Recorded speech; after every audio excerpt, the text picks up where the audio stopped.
ನಮಸ್ಕಾರ. ಇಂದಿನ ಈ ವಿಶೇಷ ವಿಶ್ಲೇಷಣೆಗೆ ಸ್ವಾಗತ.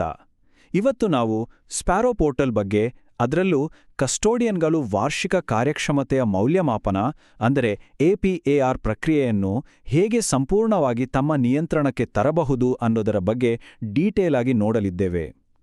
ಈ ಪೋರ್ಟಲ್ನ ಸೌಲಭ್ಯಗಳನ್ನು ಕರಗತ ಮಾಡಿಕೊಳ್ಳುವುದೇ ಇಂದಿನ ನಮ್ಮ ಮುಖ್ಯ ಗುರಿ. ಬನ್ನಿ ಶುರು ಮಾಡೋಣ.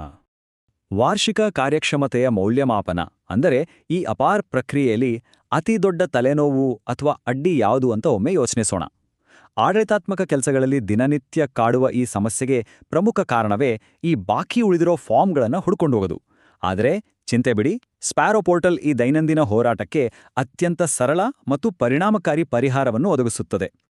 ಸರಿ, ಇಂದಿನ ಅಜೆಂಡಾದಲ್ಲಿ ನಾವು ಮುಖ್ಯವಾಗಿ 4 ವಿಭಾಗಗಳನ್ನು ನೋಡಲಿದ್ದೇವೆ. ಮೊದಲನೆಯದಾಗಿ ಡ್ಯಾಶ್ಬೋರ್ಡ್ ಪರಿಚಯ, ಆಮೇಲೆ ಬಾಕಿ ಇರುವ ಮೌಲ್ಯಮಾಪನಗಳನ್ನು ಟ್ರ್ಯಾಕ್ ಮಾಡುವುದು, ನಂತರ ಕಸ್ಟಮ್ ಅಲರ್ಟ್ಗಳನ್ನು ಕಳುಹಿಸುವುದು ಮತ್ತು ಕೊನೆಯದಾಗಿ ಪಿಎಆರ್ ಕಾರ್ಯಗಳ ನ್ಯಾವಿಗೇಷನ್. ಹಾಗಾದ್ರೆ ಮೊದಲನೇ ವಿಭಾಗಕ್ಕೆ ಹೋಗೋಣ. ಡ್ಯಾಶ್ಬೋರ್ಡ್ಗೆ ಸ್ವಾಗತ. ಇದನ್ನ ನಾವು ಒಂದು ಕಮಾಂಡ್ ಸೆಂಟರ್ ಅಂತಾನೆ ಕರಿಬಹುದು. ಇಲ್ಲಿ ಗಮನಿಸಿ, ಈ ಪೈ ಗ್ರಾಫ್ಗಳು, ಬಾರ್ ಚಾರ್ಟ್ಗಳು ಮತ್ತು ಲೈನ್ ಗ್ರಾಫ್ಗಳು ಲಾಗಿನ್ ಆಗಿರುವ ಕಸ್ಟೋಡಿಯನ್ಗೆ ನಿಯೋಜಿಸಲಾದ ಸಂಸ್ಥೆಯ ಒಟ್ಟಾರೆ ಸ್ಥಿತಿಗತಿಯನ್ನು ಬಹಳ ಸ್ಪಷ್ಟವಾಗಿ ತೋರಿಸ್ತವೆ. ಇದು ಕೇವಲ ಡೇಟಾ ಅಲ್ಲ, ಇಡೀ ಸಂಸ್ಥೆಯ ಎಪಿಎಆರ್ ಪ್ರಕ್ರಿಯೆಗಳ ಒಂದು ಕಂಪ್ಲೀಟ್ ಹೈ ಲೆವೆಲ್ ವ್ಯೂ ಅನ್ನು ನಮ್ಮ ಮುಂದಿಡ್ತದೆ. ಇಲ್ಲಿ ಅಸಲಿ ಮ್ಯಾಜಿಕ್ ನಡೆಯೋದು ಈ ವ್ಯೂ ಮೋರ್ ಡೀಟೇಲ್ಸ್ ಅಥವಾ ಹೆಚ್ಚಿನ ವಿವರಗಳನ್ನು ವೀಕ್ಷಿಸಿ ಅನ್ನೋ ಬಟನ್ ಮೂಲಕ.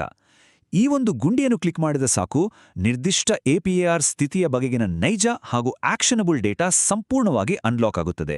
ಅಸಲಿ ಆಟ ಶುರುವಾಗುವುದೇ ಇಲ್ಲಿಂದ. ಈಗ ಎರಡನೇ ವಿಭಾಗ, ಬಾಕಿ ಉಳಿದಿರುವ ಮೌಲ್ಯಮಾಪನಗಳನ್ನು ಟ್ರ್ಯಾಕ್ ಮಾಡೋದು ಮತ್ತು ಅಡಚಣೆಗಳು ಎಲ್ಲೆಲ್ಲಿವೆ ಎಂಬುದನ್ನು ಗುರುತಿಸೋದು.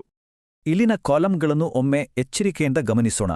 ಒಟ್ಟು ಎಷ್ಟು ಪಾರ್ಗಳು ಜನರೇಟ್ ಆಗಿವೆ, ಎಷ್ಟು ಕ್ಲೋಸ್ ಆಗಿವೆ ಮತ್ತು ಎಲ್ಲಕ್ಕಿಂತ ಮುಖ್ಯವಾಗಿ ಎಷ್ಟು ಬಾಕಿ ಉಳಿದಿವೆ ಅನ್ನೋದನ್ನು ಈ ವಿವರವಾದ ಪಟ್ಟಿ ಕನ್ನಡಿಯಂತೆ ತೋರಿಸುತ್ತದೆ.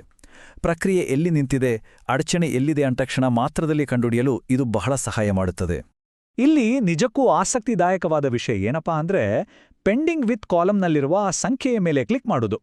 ಹೌದು, ಆ ನಂಬರ್ ಮೇಲೆ ಕ್ಲಿಕ್ ಮಾಡಿದ ತಕ್ಷಣ ಯಾವ ಅಧಿಕಾರಿಗಳ ಬಳಿ ಈ ವರದಿಗಳು ಪೆಂಡಿಂಗ್ ಇವೆ ಅನ್ನೋ ನಿಖರವಾದ ಮಾಹಿತಿ ಲಭ್ಯವಾಗ್ತದೆ. ಕೇವಲ ಒಂದೇ ಒಂದು ಕ್ಲಿಕ್ನಿಂದ ಕೆಲಸ ಯಾರು ತಡ ಮಾಡ್ತಿದ್ದಾರೆ ಅನ್ನೋದು ಸ್ಪಷ್ಟವಾಗಿ ತಿಳಿದುಬಿಡ್ತದೆ. ಮುಂದಿನದು ಮೂರನೇ ವಿಭಾಗ, ಕಸ್ಟಮ್ ಅಲರ್ಟ್ಗಳನ್ನು ಕಳುಹಿಸುವುದು. ಇದು ನಮ್ಮ ಕೈಯಲ್ಲಿರುವ ಅತ್ಯಂತ ಪ್ರಬಲವಾದ ಅಸ್ತ್ರ ಅಂತ ಹೇಳ್ಬೋದು. ಈ ಪ್ರಕ್ರಿಯೆಯಲ್ಲಿ ಪ್ರಮುಖವಾಗಿ 4 ಸುಲಭ ಹಂತಗಳಿವೆ. ಮೊದಲನೇದು ಬಾಕಿ ಇರುವ ಸಂಖ್ಯೆಗಳನ್ನು ಗುರುತಿಸೋದು. ಎರಡನೇದು ನಿರ್ದಿಷ್ಟ ಅಧಿಕಾರಿಗಳನ್ನು ಆಯ್ಕೆ ಮಾಡಿಕೊಳ್ಳೋದು. ಮೂರನೇದು ಕಳುಹಿಸಬೇಕಾದ ಅಲರ್ಟ್ ಸಂದೇಶವನ್ನು ಕಸ್ಟಮೈಸ್ ಮಾಡೋದು. ಮತ್ತು ಕೊನೆಯದಾಗಿ ಆ ಸಂದೇಶವನ್ನು ಇಮೇಲ್ ಅಥವಾ SMS ಮೂಲಕ ಕಳಿಸೋದು. ಈ 4 ಹೆಜ್ಜೆಗಳು ತಕ್ಷಣದ ಹಾಗೂ ಟ್ರ್ಯಾಕ್ ಮಾಡಬಹುದಾದ ಕ್ರಮಗಳನ್ನು ಕೈಗೊಳ್ಳಲು ಬಹಳ ಅನುಕೂಲ ಮಾಡಿಕೊಡ್ತವೆ. ಮತ್ತು ಇದು ಅತ್ಯದ್ಭುತವಾಗಿ ವಿವರಿಸುತ್ತದೆ ನೋಡಿ. ಪೆಂಡಿಂಗ್ ಲಿಸ್ಟ್ನಲ್ಲಿರುವ ಆ ಸಂಖ್ಯೆಯನ್ನು ಕ್ಲಿಕ್ ಮಾಡಿದ ತಕ್ಷಣವೇ ಆ ಕೆಲಸವು ನೇರವಾಗಿ ಡ್ಯಾಶ್ಬೋರ್ಡ್ ಸೆಂಡ್ ಅಲರ್ಟ್ ವಿಂಡೋವನ್ನು ಪಾಪಪ್ ಆಗುವಂತೆ ಮಾಡುತ್ತದೆ. ಇದು ಒಂದಕ್ಕೊಂದು ಅಚ್ಚುಕಟ್ಟಾಗಿ ಕನೆಕ್ಟ್ ಆಗಿರೋದ್ರಿಂದ ಕೆಲಸದ ಹರಿವು ಅತ್ಯಂತ ಸುಗಮ ಮತ್ತು ತಡೆರಹಿತವಾಗಿರುತ್ತದೆ. ಸಿಸ್ಟಮ್ನ ಡಿಫಾಲ್ಟ್ ಸಂದೇಶ ಹೀಗಿರುತ್ತದೆ: ಸರ್ ಅಥವಾ ಮೇಡಮ್, ನಿಮ್ಮ ಇನ್ಬಾಕ್ಸ್ನಲ್ಲಿ ಕಾಮೆಂಟ್ಗಳನ್ನು ದಾಖಲಿಸಲು ಪಾರ್ ಬಾಕಿ ಇದೆ, ದಯವಿಟ್ಟು ಅದನ್ನು ಪ್ರಕ್ರಿಯೆಗೊಳಿಸಿ. ಆದರೆ ನೆನ್ಪಿರ್ಲಿ, ಕಸ್ಟೋಡಿಯನ್ಗಳಾಗಿ ಈ ಸಂದೇಶವನ್ನು ಆಯಾ ಪರಿಸ್ಥಿತಿಯ ತುರ್ತಿಗೆ ತಕ್ಕಂತೆ ಬದಲಾಯಿಸುವ ಅಥವಾ ಸಂಪೂರ್ಣವಾಗಿ ಕಸ್ಟಮೈಸ್ ಮಾಡುವ ಪೂರ್ಣ ಅಧಿಕಾರ ಇರುತ್ತದೆ. ನಮ್ಮ ಅಗತ್ಯಕ್ಕೆ ತಕ್ಕಂತೆ ಇದನ್ನು ಬಳಸ್ಕೊಳ್ಬಹುದು.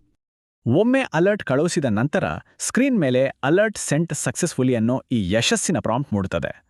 ಒಂದು ಪ್ರಮುಖ ಜ್ಞಾಪನೆ, ಸುರಕ್ಷಿತವಾಗಿ ತಲುಪಬೇಕಾದವರೆಗೆ ಹೋಗಿದೆ ಎಂಬ ಸಮಾಧಾನ ಖಂಡಿತ ಸಿಗ್ತದೆ. ಆ ಟೆನ್ಷನ್ ಅಲ್ಲಿಗೆ ಮುಗೀತು. ಈಗ ನಮ್ಮ ಕೊನೆಯ ಹಾಗೂ 4ನೇ ವಿಭಾಗಕ್ಕೆ ಬರೋಣ, ಪಾರ್ ಕಾರ್ಯಗಳ ನ್ಯಾವಿಗೇಷನ್. ಅಂದ್ರೆ ನಮ್ಮ ಇನ್ಬಾಕ್ಸ್ ಅನ್ನ ಹೇಗೆ ಸರಿಯಾಗಿ ವರ್ಗೀಕರಣ ಮಾಡಿಕೊಳ್ಳೋದು ಅಂತ ನೋಡೋಣ. ಇಲ್ಲಿ ಇನ್ಬಾಕ್ಸ್ನ 4 ಪ್ರತ್ಯೇಕ ವಿಭಾಗಗಳನ್ನು ನಾವು ಸ್ಪಷ್ಟವಾಗಿ ನೋಡಬಹುದು. ಮೊದಲನೇದು ಮೈ ಪಾರ್ ಅಂದ್ರೆ ಕಳುಹಿಸಲಾದ ಸೆಲ್ಫ್ ಪಾರ್ಗಳು. ಎರಡನೇದು ಅಸೆಸ್ ಪಾರ್ ಅಂದ್ರೆ ಫಾರ್ಮ್ ಅನ್ನು ಪ್ರವೇಶಿಸಲು ಮತ್ತು ಮೌಲ್ಯಮಾಪನ ಮಾಡಲು. ಮೂರನೇದು ಮ್ಯಾನ್ಯುಯಲ್ ಪ್ರಾಸೆಸ್, ಇದು ಅಧಿಕಾರಿಯ ಪರವಾಗಿ ಕಸ್ಟೋಡಿಯನ್ ನಿರ್ವಹಿಸುವ ಪ್ರಕ್ರಿಯೆ.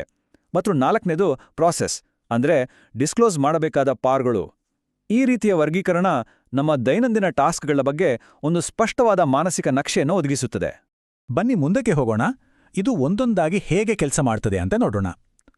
ಇಲ್ಲಿ ಮೊದಲಿಗೆ ಮೈಪಾರ್ ಟ್ಯಾಬ್ ಇದೆ.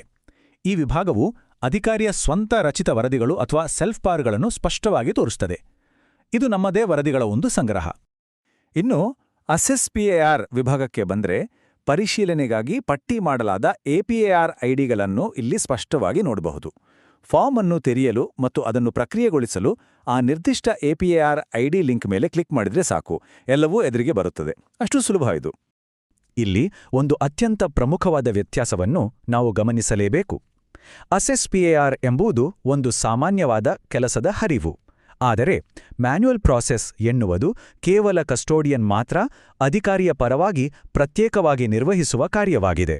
ಇದು ಕಸ್ಟೋಡಿಯನ್ ಪಾತ್ರದ ವಿಶಿಷ್ಟ ಜವಾಬ್ದಾರಿಗಳು ಮತ್ತು ಅನುಮತಿಗಳನ್ನು ಎತ್ತಿ ತೋರಿಸುವಂಥ ಒಂದು ಪ್ರಮುಖ ಅಂಶ. ಈ ಇಂಟರ್ಫೇಸ್ನಲ್ಲಿ ಮ್ಯಾನ್ಯುಯಲ್ ಪ್ರಾಸೆಸ್ ಐಟಂಗಳು ಎಲ್ಲಿ ಸಿಗ್ತವೆ ಅನ್ನೋದನ್ನು ಇಲ್ಲಿ ನಿಖರವಾಗಿ ನೋಡಬಹುದು. ವಿಶೇಷವಾಗಿ ವಿಮರ್ಶೆಗಳ ಒತ್ತಡ ಹೆಚ್ಚಿರುವ ಸಮಯದಲ್ಲಿ ಕೆಲಸಗಳು ಗೊಂದಲಮಯವಾಗದಂತೆ ತಡೆಯಲು ಈ ಸ್ಪಷ್ಟವಾದ ಲೇಔಟ್ ನಮಗೆ ಬಹಳ ಸಹಕಾರಿಯಾಗ್ತದೆ.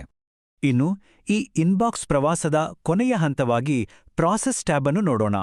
ಕಸ್ಟೋಡಿಯನ್ ಅವರಿಂದ ಅಧಿಕೃತವಾಗಿ ಬಹಿರಂಗಗೊಳ್ಳಲು ಅಂದ್ರೆ ಡಿಸ್ಕ್ಲೋಸ್ ಆಗಲು ಸಂಪೂರ್ಣವಾಗಿ ಸಿದ್ಧವಾಗಿರುವ ಅಂತಿಮ PRಗಳು ಇಲ್ಲಿ ಶೇಖರಣೆಯಾಗಿರುತ್ತವೆ. ಇಲ್ಲಿಗೆ ಪ್ರಕ್ರಿಯೆ ಮುಕ್ತಾಯದ ಹಂತಕ್ಕೆ ಬರುತ್ತದೆ. ಈ ವಿಶ್ಲೇಷಣೆಯ ಕೊನೆಯಲ್ಲಿ ನಮ್ಮೆಲ್ಲರ ಮುಂದಿರುವ ಒಂದು ಪ್ರಮುಖ ಪ್ರಶ್ನೆ ಎಂದರೆ, ಈ ಸಾಧನಗಳನ್ನು ಕರಗತ ಮಾಡಿಕೊಳ್ಳುವ ಮೂಲಕ ಆಡಳಿತಾತ್ಮಕ ಫಾಲೋಅಪ್ ಕೆಲಸಗಳಲ್ಲಿ ಪ್ರತಿ ವಾರ ಎಷ್ಟು ಗಂಟೆಗಳ ಅಮೂಲ್ಯ ಸಮಯವನ್ನು ಉಳಿಸಲು ಸಾಧ್ಯ?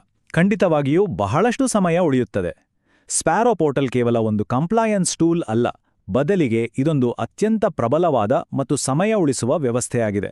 ಈ ಮಾಹಿತಿಯು ಆಡಳಿತಾತ್ಮಕ ದೈನಂದಿನ ಕಾರ್ಯಕ್ಷಮತೆಯನ್ನು ಹೆಚ್ಚಿಸಲು ಖಂಡಿತ ಸಹಾಯ ಮಾಡುತ್ತದೆ. ಇಂದಿನ ಈ ವಿಶ್ಲೇಷಣೆಯಲ್ಲಿ ಪಾಲ್ಗೊಂಡಿದ್ದಕ್ಕಾಗಿ ಧನ್ಯವಾದಗಳು.